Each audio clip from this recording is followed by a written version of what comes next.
फिर आपके जो इतने अरिस्टोटल है महान, वो ये कहते हैं कि जसप्रीत बुमराह फास्ट बॉलरों को उस्मान तारिक है। यार मतलब कि इस स्टेटमेंट को मैं सिर पीटूं, दीवार में सिर मारूं, मैं क्या करूं। सर आकिब जावेद, आप बहुत बड़े फास्ट बॉलर रहे हैं। Sir Aaqib Javed, I can bet with all my credentials and my contributions to the history of international game and cricket, मैं आपको बेट करता हूं बड़े बड़े फास्ट बॉलर्स आए, जॉर्ज लोमन था, फ्रैंक स्पर्वर्ट था, Richard Hadlee, Wasim Akram, Michael Holding, Malcolm Marshall, ये लोग टॉप टीयर बॉलर समझे जाते हैं। रे लिंडवॉल, टेड मैकडोनाल्ड, ये बहुत बड़े बॉलर समझे जाते हैं और दुनिया में इनका नाम है आज तक जनरेशनल।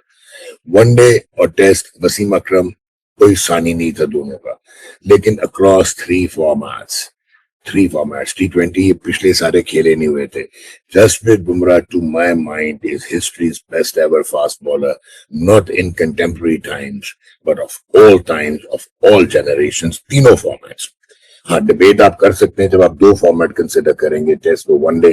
फिर ये जो मैंने नाम लिए, बड़े बड़े और नाम भी हैं, एंडरसन रॉबर्टसन, तो कॉलिन क्रॉफ्ट, तो जोएल गार्नर, तो वकार यूनिस है, तो शुएब अख्तर है, तो फिर वो लिस्ट मूव्स ऑन। बहुत बड़े बड़े फास्ट बॉलर थे, बट जब आप अक्रॉस थ्री फॉर्मेट, तो इज द जनरेशनल टैलेंट। वो जिस गेम में 9 की एवरेज से बॉलर इकोनॉमी समझ रहा होता है कि यार मुझे तो सिर्फ 36-40 पड़ी है, वहां पे वो 14 रन पे 3 आउट कर रहा होता है।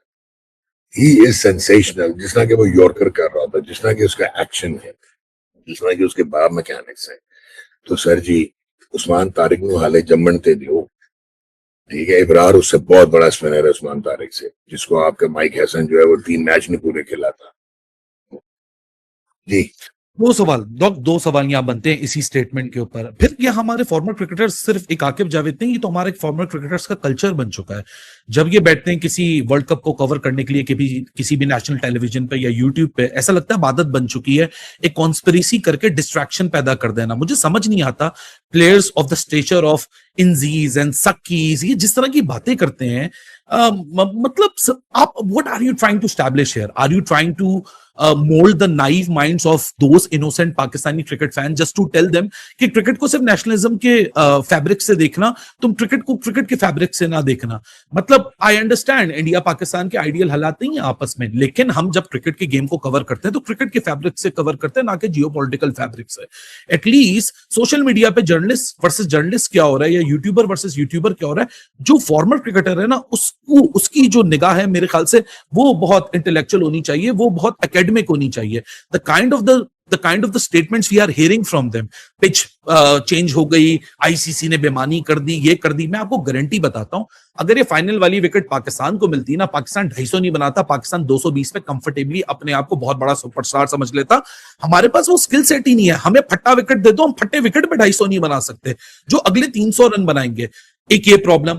फिर दूसरी प्रॉब्लम यह है कि demeaning an Indian player just to glorify our own player और just to trying to establish a point, नहीं जी हमने बुरी क्रिकेट नहीं खेली, अगलों ने हमसे अच्छी खेल दी।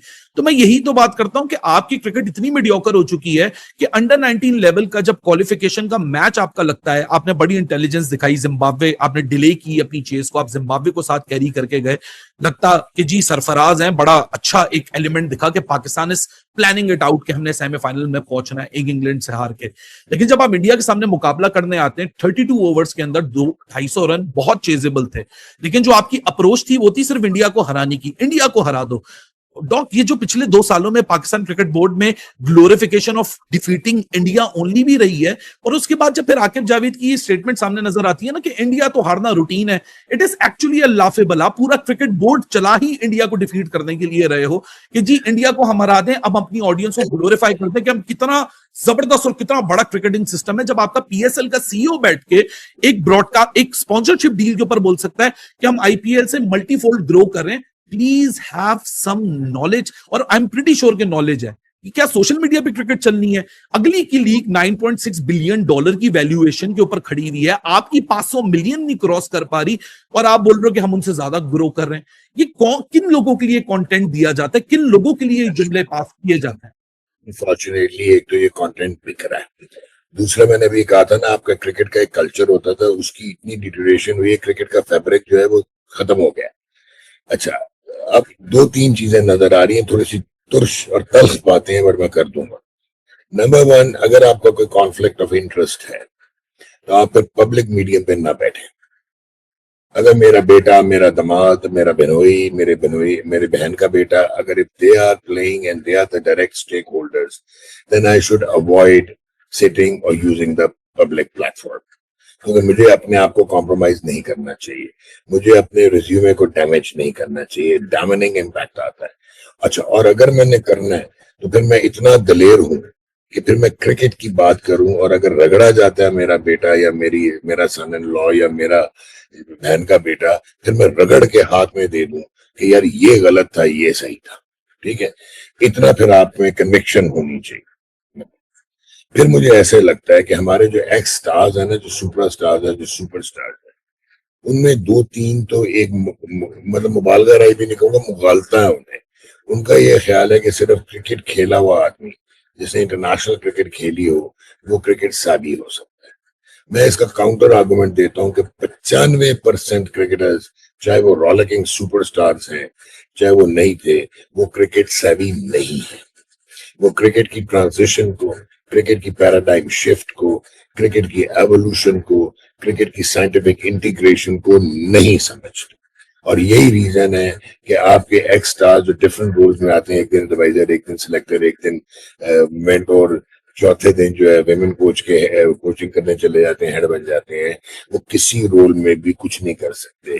Jack of all trade, master of none, क्योंकि अब सुपर स्पेशलाइज्ड डिमांड्स हो चुकी हैं मॉडर्न क्रिकेट की। तो तीसरा मुझे ये लगता है अली कि ये रिटायर नहीं होते, ये अपने दिमाग में रिटायर नहीं होते, और इन्होंने कंपटीशन लगाया होता है कि एक यंगस्टर अगर बहुत ज्यादा आगे जा रहा है, या इनको आईसीसी की रैंकिंग नहीं मिली, या इनको आईसीसी की ट्रॉफीज नहीं मिली और किसी को मिल रही हैं, तो ये फिर तब भी इनसिक्योर होते हैं, और आउट ऑफ इनसिक्योरिटी ये मार्जिनलाइज करना शुरू कर देते हैं। किसी की सक्सेस की टॉलरेंस और पेशेंस भी नहीं है, इनटॉलरेंट है हम। अगर टीम आपको नजर आता है यूनिफाइड है, यूनाइटेड है, और उसको वो लोग चला रहे हैं जिनका कोई सरोगेट एडवर्टाइजिंग का शौक नहीं है, या मैच फिक्सिंग का शौक नहीं है, या करप्शन का शौक नहीं है, वो चाहे रिजल्ट्स प्रोड्यूस कर रहे हैं या नहीं कर रहे, लेकिन एथिकली स्ट्रांग है और वेल बॉन्डेड है, फिर ये सोच शुरू हो जाती है इनको हमने डैमेज कैसे करना, डिसइंटीग्रेट कैसे करना, तोड़ना कैसे। तो हमारा जो ग्रेटर कॉज है पाकिस्तान, एक तरफ ये तकरीर करते हैं nothing about Pakistan for the cause of Pakistan, और अपनी हरकतों से ये पाकिस्तान को डैमेज कर रहे होते हैं। So that is where we need to put a stop. क्या आप तो फिर मेरे से बहुत छोटे हो, मैंने तो जहीर अब्बास को खेलते लाइव देखा है स्टेडियम्स में, मुश्ताक मोहम्मद को, आसिफ इकबाल को, माजिद खान को, जावेद मियांदाद को। सरफराज नवाज से ज्यादा इनडिसिप्लिन कोई नहीं होता था। कंट्रोवर्सी अट्रैक्ट वो खड़े खड़े कर लेते थे, लेकिन रस्से के अंदर जब वो जाता था बंदा, तो फिर उससे बड़ा पाकिस्तानी और कंपेटिटर कोई नहीं होता था। वहां पे फिर कोई नखरा नहीं होता था, वहां पे भी लंबे लंबे स्पेल्स होते थे और आउट कर रहे होते थे और कंपटीशन होता। सो उस क्रिकेट को हमने यहां तक पहुंचा दिया है। मैं आपको बाखुदा ये कहता हूं, शायद एक आधा लड़का 1990s में या 1980s के एंड में, एक आधा लड़का पाकिस्तान के कैंप तक पहुंच सकता है जिनको आज हम सेलिब्रेट करते हैं। और 150 वाले तो आम फिरते थे, 500 आउट किए हुए, सरफराज पक्का, गुजरावाला, हसनैन काजिम यूनाइटेड बैंक का था कब्बा, जाफर नजीर, जफर इकबाल, अपना एक और था, इकबाल एक और था, बड़ा ही तिखा बात बोली यार, 150 स्पीड तो मसला ही कोई नहीं था, बाउंसर नजर ही नहीं आते थे। ठीक है, बट क्या हुआ, वो नहीं खेल सके, पाकिस्तान कंपटीशन था, आपका रिडंडेंट टूटा भज्जा जो है सिस्टम था। लेकिन एक चीज अच्छी थी कि जो 70s के क्रिकेटर्स थे या 60s के क्रिकेटर्स थे, उनमें पैशन भी था, पाकिस्तानीनेस भी थी, और रिलेटिव इनसिक्योरिटी नहीं थी।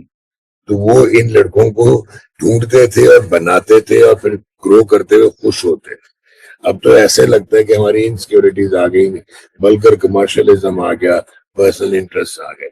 यार कितने साल हो जाएंगे, 4 टूर्नामेंट अब आईसीसी के नॉकआउट्स में नहीं जा सके, फारिग हो गए। किसने असेसमेंट की है, किसने इंट्रोस्पेक्ट किया है?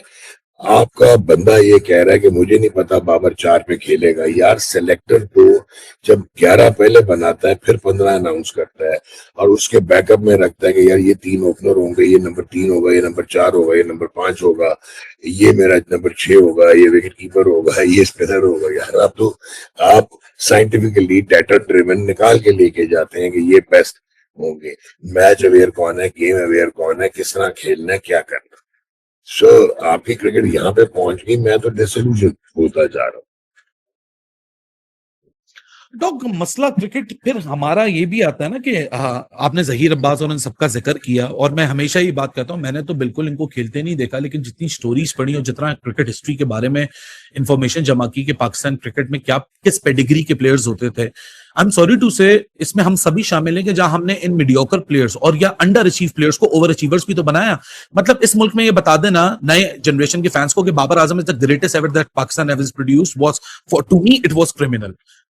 फिर ये बता देना शाहीन शाह अफरीदी से बेहतर तो कोई फास्ट बॉलर ही पैदा नहीं हुआ। रोहित शर्मा और Virat Kohli they can not play him and that was the official tag that we used to promote Shaheen Shah Afridi with. इस तरह के मजाक भी तो पाकिस्तान क्रिकेट में हुए हैं। बाबर और रिजवान से बेहतर कोई ओपनर्स ही नहीं आ सकते। ये लोगों ने भी, मैं इस नजर से देखता हूं कि चले इनके ऊपर काफी तनकीद हो गई, बार बार इनके ऊपर बात करो तो ऐसा लगता है कोई फिक्सेटेड आपका एजेंडा है कि आप इन्हीं के अलावा बात नहीं करते, लेकिन ये भी तो वो रूट कॉज है। अब बाबर आजम जहां आपको इतनी ग्लोरी मिली, इतना आपको वैल्यू मिली, इतना आपको सेंटर ऑफ द अट्रैक्शन करके बना दिया, आपकी खुद की मेहनत किधर है? आप खुद का इवॉल्व हुए, आप डोमेस्टिक खेलने नहीं जाते, आप 4.5 महीने पिछले साल घर बैठे रहे, आपके पास काउंटी खेलने का मौका था। मतलब बाबर आजम अपना हैंड्स अप करके बोलता किसी भी काउंटी टीम को मैं रिप्रेजेंट करना चाहता हूं, क्या बाबर आजम को मना करते? लेकिन बाबर आजम के क्लोजेस्ट ट्विटर पे आके लिखते हैं कि बाबर आजम को अगर डोमेस्टिक खेल के अपने आप को प्रूफ करना है तो इससे बेहतर बाबर आजम रिटायर हो जाए। तो जब ऐसा कल्चर आपने खुद अपने इर्द गिर्द बनाया हुआ है, आपने हर किसी को अपना दुश्मन बना दिया, हर कोई मुझ पे तनकीद करता है। बॉस, तनकीद आपके खेल की वजह से होती है। किसी ने आपका बल्ला नहीं पकड़ा हुआ, किसी ने आपकी ग्लव्स नहीं छुपा दिए, किसी ने आपकी बैटिंग टेक्निक नहीं एक्सपोज कर दी, आप नेट से बाहर निकलने को तैयार नहीं हो। हमने बड़े बड़े क्रिकेटर्स को सुना ये कहते हुए कि गेम टाइम का कोई इक्विवेलेंसी नहीं होती। आप नेट्स में अपनी टेक्निक को फिक्स कर सकते हैं, लेकिन गेम टाइम में जाके आप अपनी मसल मेमोरी डेवलप करते हैं। आपकी खुद भी तो प्रिंसिपल्स यहाँ हिले में, एंड मैं किसी के ऊपर फर्द वाहिद पे तनकीद नहीं कर रहा।